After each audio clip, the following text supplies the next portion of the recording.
1 and 2 and 3 and 4. Born Dancing is all about dance for everyone and by everyone. We're a New York City-based nonprofit dance organization. We're founded on the belief that dance can be inclusive and be better for it. Dance studio. In dance, I didn't ever really see a whole lot of people with disabilities participating. I didn't see them on stage, I didn't see them behind the scenes, and I thought this was an area where I could do better, we could do better. And so I set out to create an organization where essentially anyone who wanted to participate in dance performance could. One of the dancers in a wheelchair. I made the conscious choice to not work with people who I'd worked with before. And so I posted casting notices, and it was really important to me that the people who became involved believed in the mission and wanted to work with a broad range of performers. Children. Our youngest performers are 7 years old. Our oldest dancers are in their 60s. We actually have every decade represented in our cast.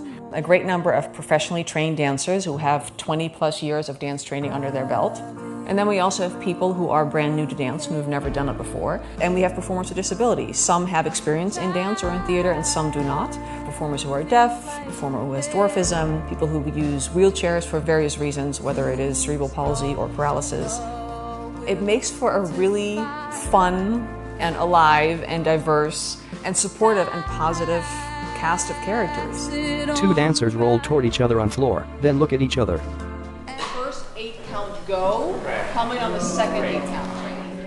Group of dancers on dark In stage. February of 2017, we had a production at New York Live Arts. The first act was set to Cat Stevens music. It's very creative, it's very playful, and I love the childlike qualities. That just goes well with the whole concept of Born Dancing, because particularly in early childhood, we all just move. There usually isn't that kind of inhibition, or there isn't even that awareness that perhaps you're different, and we all just move. Pas de deux on stage.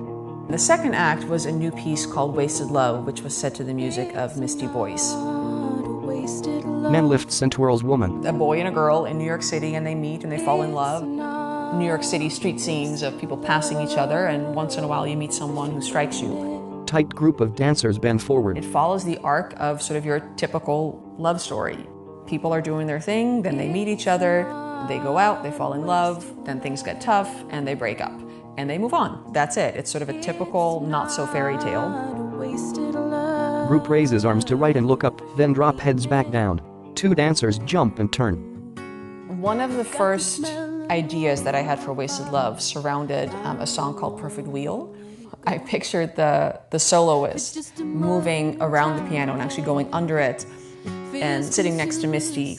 Dancer sits on piano bench, back to piano. One of the things that the piece really plays with is the notion of perspective, that depending on where you are in your story or where you are in someone else's story, the perspective is different. Same breakup, different perspective. Dancer twirls on floor. Yeah, you were the best, good feel. Playing piano. For it all to truly come together, it needed that live music. And of course, when you have live music, there's little things that you can troubleshoot in the moment. You can we pick up the pace there? Can we slow this down? Can we add 2 counts of 8? I was able to do little things like that because I had live musicians. Man twirls woman on floor. She twirls alone several times. He pushes himself away on floor. Woman jumps into man's arms, and he turns her. Her arms up, then leg up. Her legs open and splits as she turns, then out horizontal on his shoulder while turning. She flips over him back to floor. People on floor in studio. Part of the fun and part of the challenge of working with such a diverse cast is how to utilize everyone's strengths. Passing canes. Use a cane and incorporate that. To get creative with a wheelchair.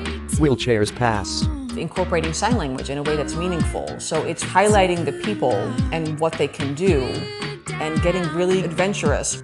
Thankfully, everyone has an amazing sense of humor, so a lot of it is just really fun to try out, and there's a lot of laughter and a lot of mishaps, but we make it work. People twirl outside. And stop! We lost the job! Man twirls into bushes next to path.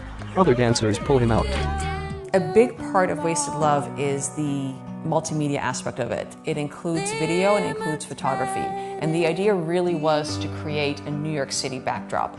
When you fall in love and it's great, your surroundings feel magical. And when it's not so great, things turn darker and just the world around you feels more gray. And so the video and the photography helped shape the piece and helped shape the mood in that regard. And we found all these really beautiful New York City locations and did this on-site choreography where the dancers most of the time learned the movement on the spot, and that video was used in the live performances, and the dancers then also danced in front of it. So it's this sort of great interaction between the video dance performance and the live dance performance. In the not-so-distant future, we'll be bringing back Wasted Love and then adding some new material, hopefully to Misty's new songs. And then in the fall, we're going to be doing a more bare-bones dance production, just focusing on dance and focusing on collaborations between dancers with disabilities and those without. So we're already looking ahead to the next 2 productions and gearing up for that. Pas de deux on stage. Man holds woman's foot as she bends back into back bend, then up and into his arms with her legs around his waist as he turns her. Text, Born Dancing Wasted Love. Cinematography and editing by Cheyenne Picardo.